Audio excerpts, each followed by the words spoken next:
Hey everybody, HMV here, playing more Kerbal Space Program, and I'm recording during the day so I can talk out loud.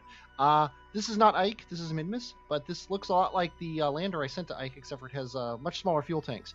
I mostly wanted to test the process out to make sure I knew exactly what to do, how to mine for ore, how to get it up to the base and process it and everything. And I hit a snag, and I'll show you what that snag is on the ship to Ike. That problem is, in order to get into orbit around Ike, we're going to need to burn a lot of this fuel. In order to sufficiently land on Ike with empty fuel tank, or with, and then take the ore back up to the station, I should say, I want these fuel tanks to be mostly full. We have, these things are all, because they're all together, it kind of stupid. So I'm going to actually pump out from this guy just to kind of see how much fuel we have. But yeah, we don't need any fuel in the center thing. This fuel in the center thing was ideally to get us in orbit of Ike before running out. And obviously, it's running low. These things aren't full. We're going to have trouble with that. So I might need to send fuel up before this guy can do anything. I have an idea that's probably a bad one, and that is to land this guy and put just enough ore into him that he can get back to the station with, like, 100 meters per second to spare or something crazy like that. And then refine ore or into fuel in the first thing. One thing, the station around Minmus is exactly the same as this one, and a full tank of ore can fill up this fuel tank and his fuel tanks with a little bit of ore left over to make some metal and rocket parts and stuff. So that's pretty good. I like that. But still, we're going to have problems with being low on fuel. As long as he can get down and get some ore and bring it back up, enough ore to fill his tanks up all the way, then we should be good. But we might be in a situation where he can't bring up enough ore to replace the fuel he spent going down and coming back up. If that's the case, then we're gonna have to send yet another ship, but this time we can send it from Minmus. We don't have to launch it from the surface of Kerwin. And in fact, except for crew transports, I don't think I'm ever going to launch anything off of the surface of Kerwin again. That's the whole purpose of the Minmus base, is to eliminate the need to launch things from Kerwin. But in the meantime, we've got this quick little maneuver burn to do here. I believe if we focus on Duna, we'll see what this maneuver node is supposed to do. Okay, yeah, what it's going to do is it's going to get us here where we can do this maneuver node for 593 meters per second. Yeah, we're going to be like almost out of fuel when we get here. We'll be able to land the base. And I thought I had no resource data available. You need to perform an orbital survey. So I never actually did the orbital survey. So I should probably find my satellite that's supposed to be doing the orbital survey and do it. I'll do that off camera because it's boring work. Ha! That's no good. Let's aim ourselves radial out. Let's turn this computer off. Get aimed radial out a bit. There we go. I want my Ike periapsis to be over 20. 28 seems fine. 28 exactly seems even better than fine. So let's go ahead and remake this maneuver node here. The bare minimum that we need to get into orbit is high. It's 490. That's not horrific. I would much rather be equatorial right now. Looking much better. Okay, sweet. And I think I am going to use the fuel to get this thing as far down as we can get it. And I know I said I wouldn't show it, but why not?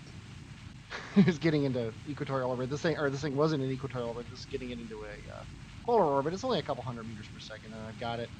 And this thing is basically never going to get used again after this, so except for as a relay. There we go. We are transmitting the data. We got plenty of battery power, and we now know that Ike is full of stuff. Save that. Okay. Next up, though, is the Ike Sciencers coming home. So let's go ahead and get me home. We'll be able to burn more than I made the node for. I realized in post that I have 376, and I said 300 one way and 76 the other. Well, obviously, that's not going to be 376. So actually, adding 76 meters per second only added 9.5, which is why you want to walk the diagonal, by the way. I'm watching my periapsis. It's going down. So I want to do this. There we go.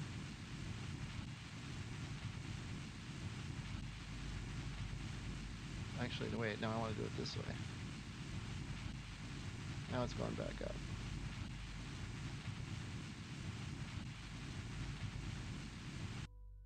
And we're out of fuel. Save ourselves retrograde. And as soon as we hit atmosphere, we're ditching this thing.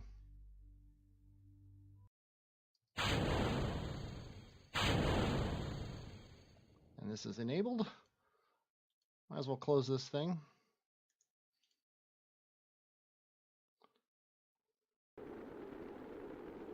Oh, look at that.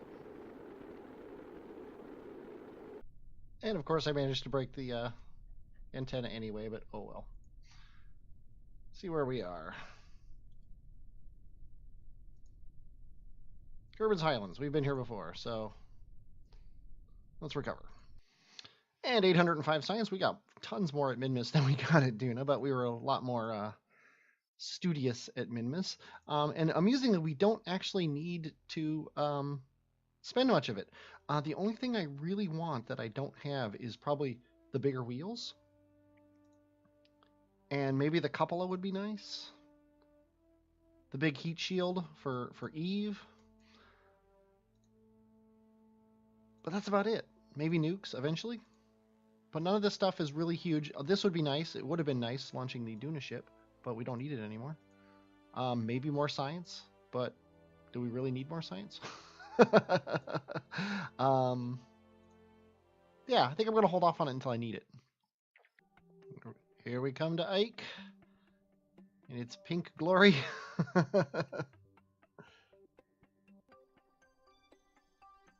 Oh, there we go. Now it's gone. It's just when you're, I guess when you're high enough, you get that secondary texture. And done. What do you mean control locked? Oh, we don't have a pilot on the ship yet. That's right. We need to get the other base over here. I forgot about that. We actually need to. I totally forgot we need to match bases. But he does have this antenna, so presumably he will be in range of other satellites and stuff on moderately regular bases. Yeah, this needs to be. Let's switch to him and see how much fuel he has.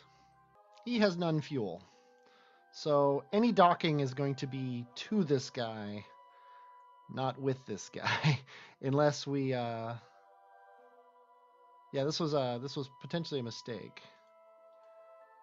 We got monoprop, but we don't have any RCS jets. The whole reason for monoprop was because the contract wanted it. We could bring fuel out to him and bring him down to the other ship. That might be easier. We definitely can't do it until we get fuel on this other station. So we'll worry about that later. Let's see if we orbit around, will we get a relay from the relay antennas? We do. Okay, we have a relay to Kerwin. So now we can delete this node and we can plan ahead now. Yeah, it looks like this is probably the best spot to be. Yeah, this isn't going to work.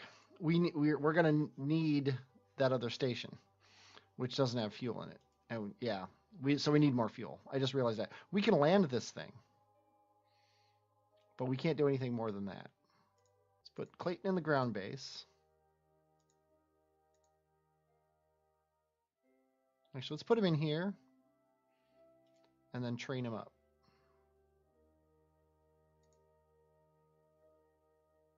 He's now a level 3 engineer. Sweet. That's pretty cool. Okay, now let's transfer him to here. Undock.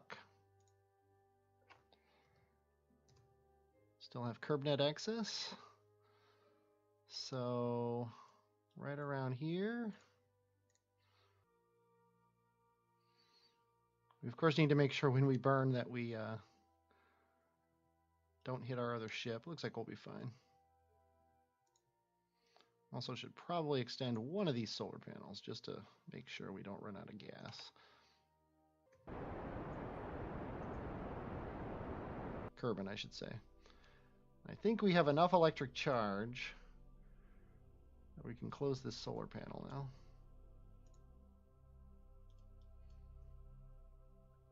And we're going to want to land basically perfectly upright.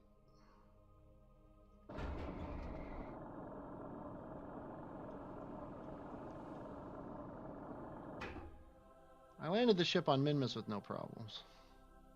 That, of course, doesn't mean anything on Ike, but still. Okay. We're coming over the area.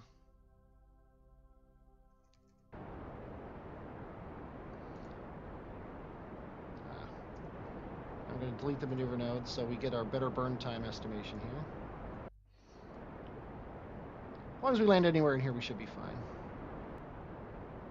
Oh yeah, we're going to have plenty of fuel on this thing. Not enough to carry any significant amount of ore back up.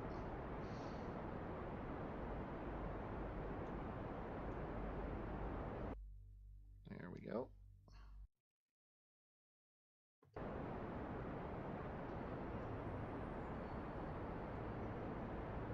Nice.